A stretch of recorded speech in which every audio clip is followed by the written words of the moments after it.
And just one more thing while I'm on the thought of it. The Nara Smith conversation to me is in the same boat with Taylor Swift and with Sydney Sweeney, right? And it's a conversation about how your intentions do not absolve you of the responsibility that the harm of your actions caused. So what I mean by that is, let's give you the benefit of the doubt and let's say it was not your intention at all. You thought whatever thing that you did was 100% harmless, like you could have never seen these consequences coming, right? That does not absolve you of responsibility.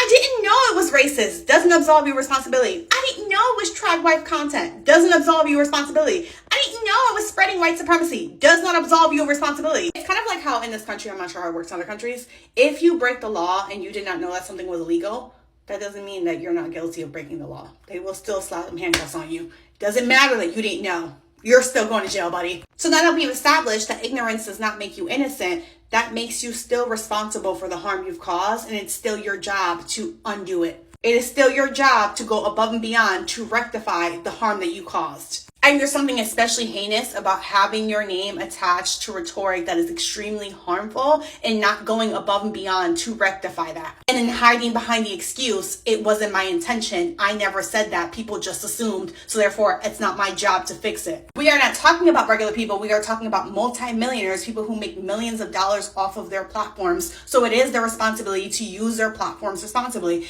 And when something that they use their platform to spread gets misunderstood or conveys the wrong message to the general public, it is their responsibility to go above and beyond, not just one little comment, above and beyond to rectify that. And the easiest way to do it is just transparency. It's just to say, I 100% do not align with those things. I see those things as extremely harmful. They are not relevant to my life at all. I do not stand for them at all. Instead of doing sarcastic little subtle things that were clapbacks, Nara Smith could have taken it as seriously as she should have, right? And understood that, hey, this rhetoric is extremely dangerous. And the fact that people think I'm using my platform to spread this is insane. And because I care about my followers, because I care about the young women of America, and I do not want them to fall in this dangerous trap, I am going to be transparent. I am going to be as honest as possible. I am going to blatantly, from the beginning, the minute I hear the whispers of it, I'm going to nip it in the bud. Absolutely not. I believe in feminism. My life and how comfortable I get to live is because of feminism. Feminism made that possible, that I can live my dream and I can stay home and I can cook things from scratch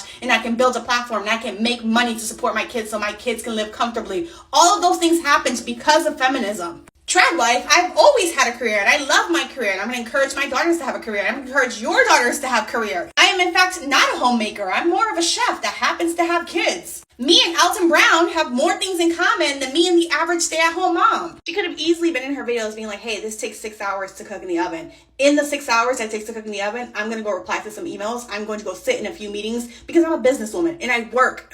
Again, it wasn't like she was straight up lying. It's that she was lying by omission to build a very specific world for you, a world that very heavily aligned with trad wife. And she did it very subtly so that when shit hit the fan like now, you and her can be in the comments talking about, she never said that. She never meant that. She never said that. When it's like, not only did your videos support this thing, but you also not denying it more aggressively when you could have, waiting this long. How many years has it been now? 5 years to come out and be like, no, absolutely not. I don't do that. That was very intentional. No different than Sydney Sweeney with that American Eagle campaign, right? And people being like I'm telling you, like if someone's like, yeah, they're saying that your rhetoric and your commercial reminds them of Nazi Germany, that shit would have woke me up out of bed. Woke me up out of bed ready to throw up. They're saying, what? Me and who? Oh, absolutely not. And instead, she let it marinate for weeks. And then when she finally responded, her response was, I just thought it was jeans. It's just jeans. Nothing about her saying absolutely not. Do not compare me to Nazi Germany. Like, I don't believe in that at all. Nothing of that. Just, it's not that deep.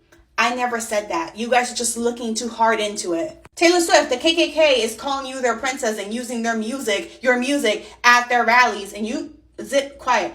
KKK calls me their princess? Oh, hell, there wouldn't be a lawyer in America I wouldn't hire to deal with that. Instead, you stay silent, not a fuck given, and then you put out songs that have extremely racial undertones that kind of supports the idea that, hey, maybe the KKK was right by claiming you as their princess. And then you can turn around and say, I never said that. I never did that. Plausible deniability is a coward's way out, and all you fans who are falling for it and still defending all three of them in the comment section, you're stupid!